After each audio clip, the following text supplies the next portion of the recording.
The nail went into the post at the San Saba Mercantile at 7 o'clock on a April morning in 1897, and Parthenia Lovelace drove it in herself, 3 taps, because she had learned a long time ago that a woman standing at a public board drew fewer stairs than a woman standing at a public board and waiting for someone else to do the hammering. The card underneath the nail said what she had spent half the night deciding it would say, in her own careful schoolroom hand: position wanted, housekeeper, widow, capable, good references, ask at the river road crossing.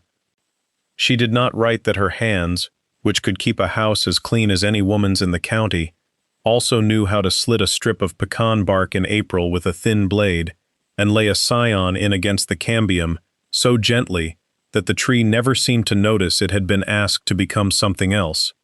She did not write that, because a woman who wrote such a thing on a card at the mercantile would be asked why a housekeeper needed to know it, and the true answer, that her father had run a nursery of budded pecan and walnut stock in the river bottoms east of the county before the flood of 1884 took the buildings and, 3 winters later, took him, peaceful in his sleep with the ledger still open on his chest, was not an answer she gave to strangers in a store. She was 37 years old. Her husband, Philetus Lovelace, a good, quiet, unlucky man who had never once raised his voice to her in 11 years of marriage, had died the autumn before of a lung fever that took him gently, in his own bed, with her hand in his, and he had left her $60, a wagon with 1 bad wheel, and no children, which the town regarded as either a mercy or a tragedy depending on who was doing the regarding. Parthenia herself had stopped deciding which it was. She only knew that $60 did not go far, and that the offer to keep the widow Culpepper's boarders through the winter had ended when the widow Culpepper's health improved enough that she wanted her kitchen back. So she hung the sign, and she went home to the room she rented over the harness shop, and she did not know that 11 miles up the river road, at that same hour, a man named Loman Threve was standing in his own dooryard counting heads. He counted them the way he counted everything now, quickly, out of long practice, more from habit than from any real fear that one might be missing, though the fear never entirely left him either. Elston, 19, already at the wagon checking the harness. Delphine, 17, with the household ledger under her arm because she did not trust anyone else to carry it, least of all her father, who could add a column of figures 3 times and get 3 different answers. Otway, 15, still working iron at the little forge he'd built himself from a busted wheel rim and a bellows made of an old boot. Ione, 13, already down at the garden rows, because Ione believed, correctly, that a garden did not care what day it was, and would not wait for anyone's convenience. Fenwick, 12, counting the calves out of the near pasture the way his mother used to count them, touching each one on the flank as it passed. The twins, Wilmer and Nerissa, 10, arguing, amiably, as they always did, about whose turn it was to ride the gentle mare. Corliss, 8, hauling water because water was the job nobody else wanted, and Corliss, quietly, had decided to want it, so that it would never be a fight. Selina, 7, sitting on the porch step with the Bible open on her knees, sounding out a verse for the baby, who was not listening, and for Bramwell, 5, who was. Hepzibah, 3, called Hep by everyone including herself, sitting in the dirt with a wooden spoon she had appointed herself keeper of, and the baby, Ani, not yet walking, propped against the porch post, watching all of it with the grave, unbothered attention that babies give to a world they have not yet learned to be afraid of. 11. Loman counted them every morning since Malvina died, not because he doubted the number, but because the counting itself had become a kind of prayer, the only one he still knew how to say all the way through. He needed a housekeeper the way a drowning man needs a rope, and he had been told there was one 12 miles down the river road who might take the work, and he had no way of knowing, climbing up onto the wagon seat that morning, that the woman at the end of that road would end up saving more than his house. The Silverleaf place, Malvina's people had named it that, for the undersides of the pecan leaves along the river that turned silver white when the wind came up before a rain, had 1,100 bearing trees along 4 miles of bottomland, and every one of them was wild seedling stock, planted from nuts, scattered by hogs and squirrels, and Malvina's grandfather's careless hand 50 years before. They bore erratically, in alternate years, nuts the size of a man's thumbnail, thick-shelled, a third meat and two-thirds work to get at it, and for 40 years that had been good enough, because a wild pecan tree asked nothing of anyone, and gave what it gave. It was not good enough anymore. In 1893, the Guadalupe Valley Pecan Growers Association had signed an exclusive 5-year contract with a confectioner's syndicate out of San Antonio, guaranteeing top dollar for graded, budded paper shell stock, thin-shelled, uniform, easy-cracking nuts that a candy maker's machines could handle without a man standing over them with a hammer. Wild seedling pecans, unsorted and inconsistent, were shut out of the contract altogether, sold instead at the old low price to a hog feed buyer who did not care what shape they came in. Malvina had known this was coming. She had begun, in the spring before she died, to bud over the young trees along the North 40. She had learned the trick from her own mother, who had learned it from a German nurseryman near Fredericksburg, and she had gotten 80 trees started before the childbed fever took her in November. Peaceful in the end, holding Ani for the 1 hour the doctor allowed, and telling Lohman, so quietly he almost missed it under everything else she was trying to say to him in that hour, finish the trees. He had not finished the trees. He had not been able to look at them. The banknote on Silverleaf came due in November, 7 months off, and 7 months, Lohman knew, was not nearly enough time to turn 1,100 wild trees into anything the association would grade, and he had not told a single one of his 11 children how close they were to losing the only home 4 of them could remember. Parthenia Lovelace answered the door of the room over the harness shop to find a wagon in the street below, so full of children that her first thought, unkindly, before she caught herself, was that the man must be delivering an orphan train. He was not. He climbed down stiffly, a tall man of 44 with a sunburned neck and careful, tired eyes, and he took his hat off before he'd even reached the bottom step, and he said, "Ma'am, I saw your card at the mercantile.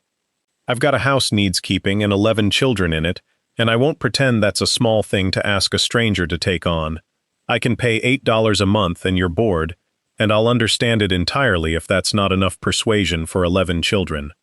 Parthenia looked past him at the wagon. The oldest girl, 17 by her guess, with her father's careful eyes and a ledger book held against her chest like a shield, was watching Parthenia with an expression that was not hostile exactly, but that had clearly been disappointed by housekeepers before, and did not intend to be surprised again. The littlest one, a baby, stared at Parthenia with round, unblinking interest. A small girl of about 3 had climbed halfway over the wagon side and was being retrieved, without any particular urgency, by a boy of about 12. 11, Parthenia repeated. 11, Lohman agreed. My wife passed this last November. I don't say that to make you feel obliged. I say it because you ought to know what you'd be walking into before you decide. Parthenia thought of the $60, most of it spent. She thought of the room over the harness shop, which she could not keep past the month. And she thought, though she did not say it, because it was not the kind of thing you said to a stranger in a wagon, that 11 children was not a burden so much as it was, suddenly and strangely, the first thing in a long while that had made her feel like there was more use left in her than the town seemed to think. "I'll want to see the house," she said, "before I answer you." "That's fair," Lohman said, and something in his shoulders came down half an inch, as if he'd been braced for a shorter conversation than the one he was getting. Silverleaf, when the wagon finally turned in off the river road, was not what Parthenia had pictured. She had pictured a house in disrepair, children in rags, a yard gone to weeds. Instead, she found a house that was clean but bare, the particular bareness of a household run by a grieving man and a 17-year-old girl who had taken on more than 17 years should have to carry, and a yard that was tended, if plainly, and beyond the house, running away toward the river, in long silver-backed rows, more pecan trees than she had ever seen in one place in her life. She stopped walking when she saw them. "Those are old trees," she said. 50 years, some of them, Lohman said. "Wild stock. My wife's family planted this bottom before there was a road to it. Wild, Parthenia said again, and something in her chest, some old, half-forgotten instinct, leaned toward the orchard, the way a compass needle leans toward north. You know pecans, Mrs. Lovelace. She almost said no. It would have been easier to say no, to keep the housekeeper's position simple, to not invite questions she had spent years learning not to answer. But Delphine was watching her with that same guarded, appraising look, and the littlest ones were tumbling out of the wagon into the yard, and 1,100 wild pecan trees were standing in the April light like a question nobody in this family had been able to answer since November, and Parthenia found she did not, after all, want to say no. My father ran a nursery, she said, east of Menard, budded pecan and black walnut stock, mostly. I grew up with a grafting knife in my apron pocket instead of a sewing kit. Loman-Threve looked at her for a long moment, and then he looked past her, down the long silver rows, and something crossed his face that was not quite hope. Hope, Parthenia would understand much later, was a thing he had stopped letting himself feel outright, but was, perhaps, the shadow hope casts just before it arrives. My wife started budding 80 of these trees before she died, he said. I never finished them. I don't rightly know if I can. How many days have you got? Parthenia asked, before whatever it is you're not saying comes due. He told her about the note and the association contract and the 7 months standing between his family and the only home most of his children had ever known, and Parthenia Lovelace, who had come to Silverleaf meaning only to keep a house, understood before she had even taken off her bonnet that she had walked into something a great deal larger than housekeeping. She took the position. She moved her few belongings out to Silverleaf inside the week, into the small room off the kitchen that had been, Delphine told her without much warmth, the room the last housekeeper had used before she quit after 11 days. I'm not counting on quitting, Parthenia told her, and Delphine, 17 and skeptical, and entirely used to being the one who kept things running, said nothing at all, which from Delphine, Parthenia would learn, was as close to a truce as a person got on the first week.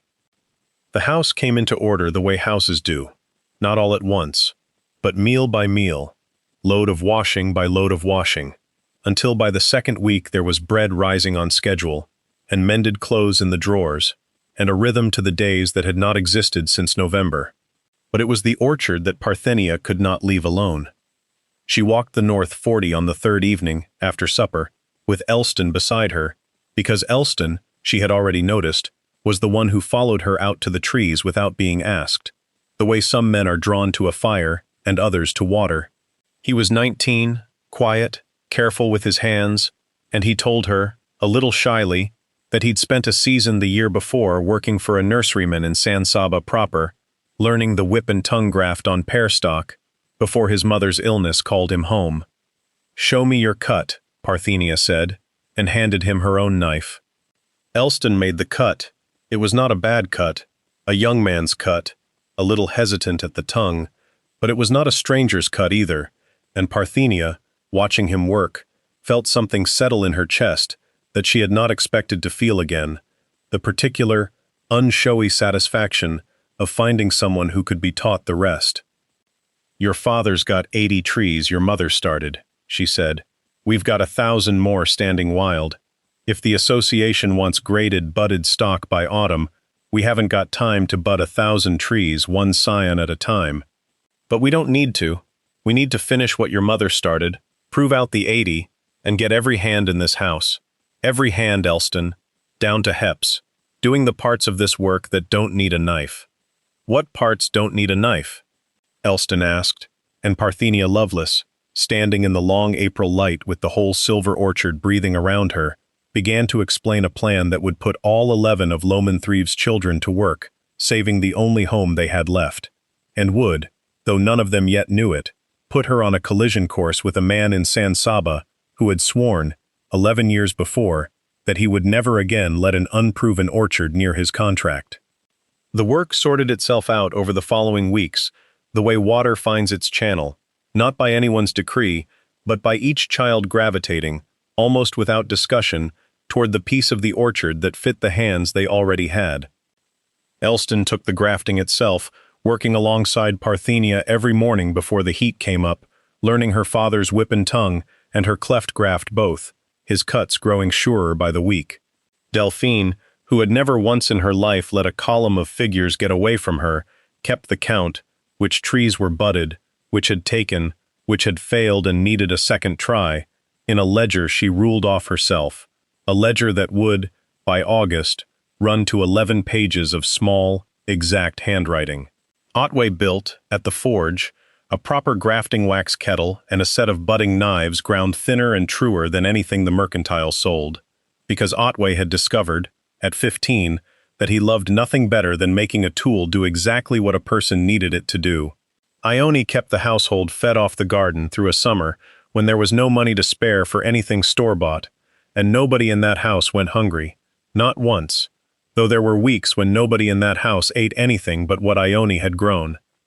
Fenwick minded the stock and kept the wild hogs, which loved a fallen pecan better than anything in the county, out of the young grafted rows, walking the fence line at dusk with a lantern until his father told him, gently, that a 12-year-old did not need to stand guard past dark, and Fenwick, who had been counting his mother's cattle every morning since November, the same way his father counted children, said he didn't mind. The twins, Wilmer and Nerissa, ran the water, hauling it in a small barrel cart Otway built them, to keep the new grafts from drying in the June heat, turning the chore into a race between them so cheerful that even Delphine, watching from the porch, sometimes laughed. Corliss, 8, still hauled water for the house, uncomplaining, the job he had chosen for himself in April, and had not once tried to trade. Selina, 7, took over reading aloud in the evenings, a chapter at a time, to whichever of the little ones would sit still, and found that Hep would sit still for almost anything, so long as she got to hold the wooden spoon while it happened. Bramwell, 5, was given the job, invented for him, tenderly, by his sisters, of walking the rows each morning with a bucket, collecting the fallen, unbudded nuts that the hogs hadn't gotten to, so the pigs don't get rich off Papa's trees, as Delphine put it, and Bramwell took this office with the gravity of a sworn officer of the court. And the baby, Ani, not yet 1 year old in April and creeping by June, spent her days on a quilt at the orchard's edge, under whichever set of eyes could spare her a glance, and it was Ani, this the whole family would remember, and tell, for the rest of their lives, who first reached up both arms, unprompted, on an evening in late June, not toward her father, or toward any of her brothers or sisters, but toward Parthenia, standing dusty and tired at the edge of the North 40 with grafting wax still on her hands, and said, in the single clear syllable she had learned that month, Ma. Nobody had told her to. Nobody had suggested it. Parthenia, who had come to Silverleaf as a hired woman, and had been careful, all spring, not to presume on a family that was not hers, sat down hard in the orchard dirt, and cried for the first time since Philetus died, and Loman, coming up the row behind her with a bucket of wax, stopped a good distance off, and did not say anything at all, because some things a man learns not to interrupt. There was a bad week in the middle of that summer that nearly undid all of it. A wet spring had left the river running high into June, and in the second week of July a string of hogs, a whole wild sounder of them, drawn by the smell of split bark and sap, broke through the north fence in the dark, and rooted through 11 rows before Fenwick's dog set up a racket loud enough to wake the house.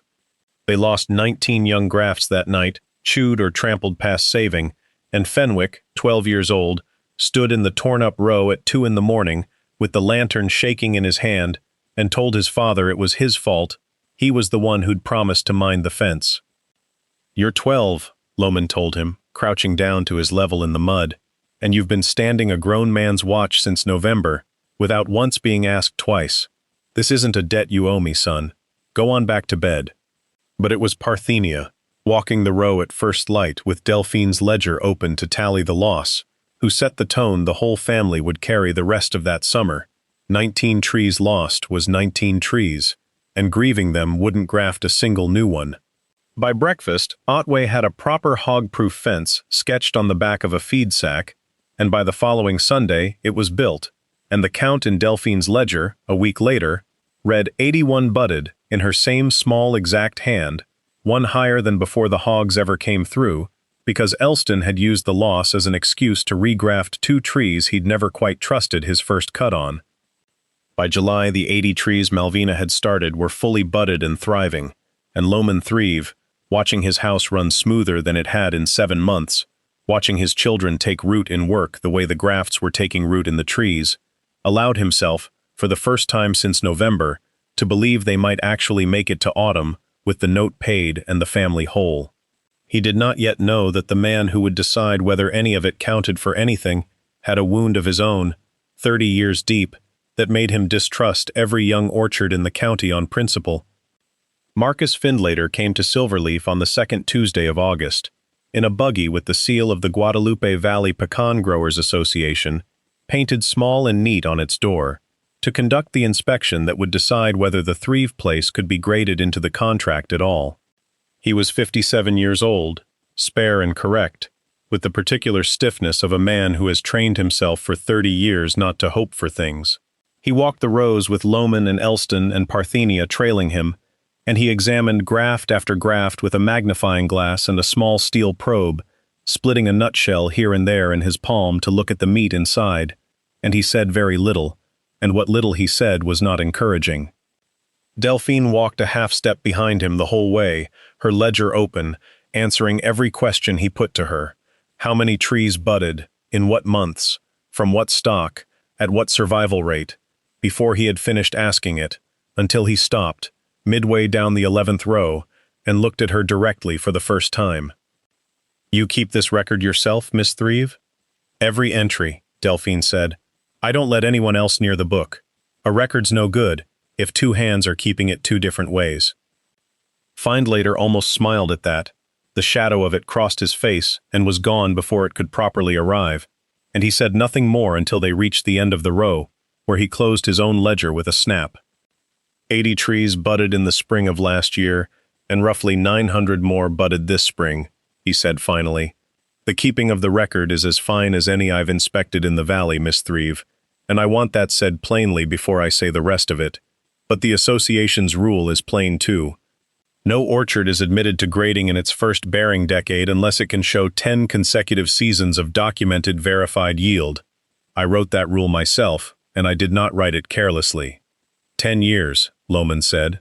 "Mr. Findlater, the note comes due in 3 months." "I don't have 10 years.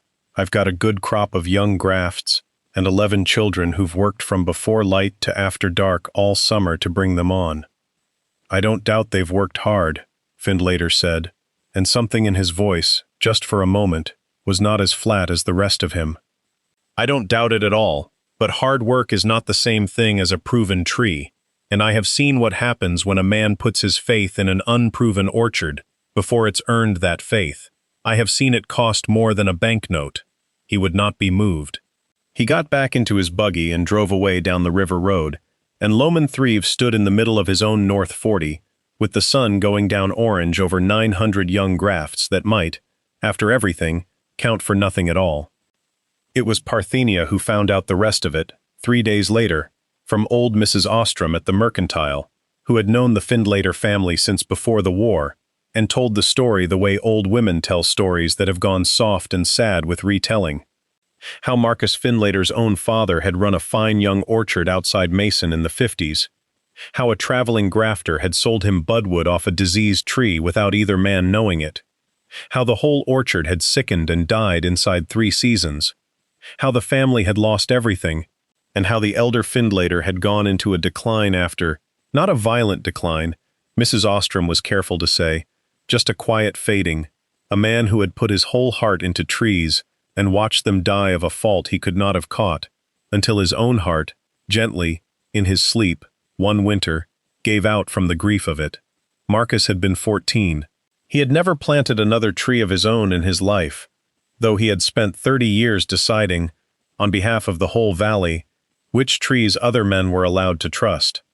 He took the association post the year after his father passed, Mrs. Ostrom said, folding a length of calico as she talked, not looking up, the way she always talked best when her hands were busy. Folks thought it strange at the time, a boy of 15, 16, wanting nothing to do with growing trees himself but wanting, more than anything, to be the one who said which trees were sound. I always thought it was the only way he knew to keep faith with his daddy. If he couldn't save that orchard, he'd make certain sure no family in this valley ever lost everything the same way. He just never noticed, I don't believe, that a rule built to keep folks safe can end up being the very thing that keeps them poor. Parthenia carried that home in her mind the whole 6 miles back to Silverleaf, turning it over the way she'd once turned a graft over in her hands before she trusted herself to make the cut, and she understood, by the time she reached the gate, that nothing she or Loman could say to Marcus Findlater would move him, because he had not built his rule out of coldness. He had built it out of a grief nobody had ever let him finish grieving. "He's not wrong to be careful," Parthenia said slowly, when she brought the story home to Loman that evening. "He's just never once let himself be anything but careful, not since he was 14 years old." She did not yet know what to do with that story, only that a man who had watched his own father's hope die of an unproven graft was not a man who could be argued out of his rule with words, however true those words were. It would take, in the end, not an argument at all, but something her own children, hers now, in every way that mattered but the law, would do without being asked. It was Elston who first learned, from a hand at the feed store, that the old Findlater home place stood empty, 6 miles the other side of San Saba, that Marcus Findlater had never sold it, had let the house go to ruin, and the orchard, the very trees his father had planted before the sickness took them, go wild and untended for 30 years, because he could not bring himself to either tend it or let it go. "He can't look at it," Elston told his father that night, "same as you couldn't look at Mama's trees for a while." Loman said nothing to that for a long moment. Then he said quietly, "What are you thinking, son?" What Elston was thinking, and what he laid out to Delphine and to Parthenia over the next several evenings, working it into a plan the way Delphine worked figures into a ledger, was this: that 30 years of neglect had left Findlater's boyhood orchard in worse shape than Silverleaf's had ever been, but not beyond saving. Old trees, mostly the diseased stock long dead, but a scattering of the elder Findlater's original hardy varieties still standing among the wild growth, chokingly overgrown, unpruned, ungrafted, exactly as sound underneath as Silverleaf's own wild trees had been in April. Nobody proposed telling Marcus Findlater what they meant to do. It was Delphine, 17 and practical, who said out loud what everyone was already feeling. If we ask him, he'll say no, he'll say it's charity, or he'll say it's an insult, or he'll just say no, because saying no is the only thing that's kept him safe for 30 years. We don't ask him, we just do it.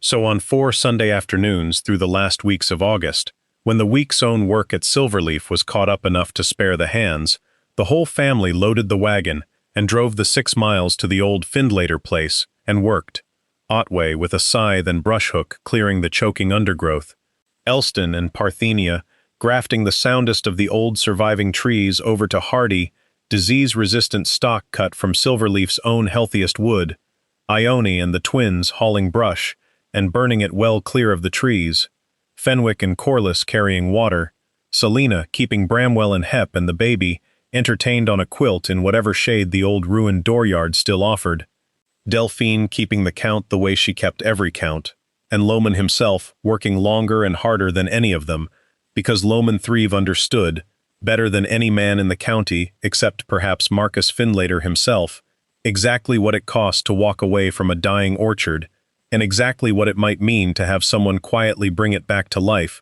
without asking anything in return. The work was harder than anything they'd done at Silverleaf, because it was work done in reverse, not tending trees that had been cared for all along, but coaxing life back into ground that had been left to grieve alongside its owner for 30 years. Otway broke 2 scythe handles in the first afternoon alone, hacking through bramble grown taller than Fenwick's head.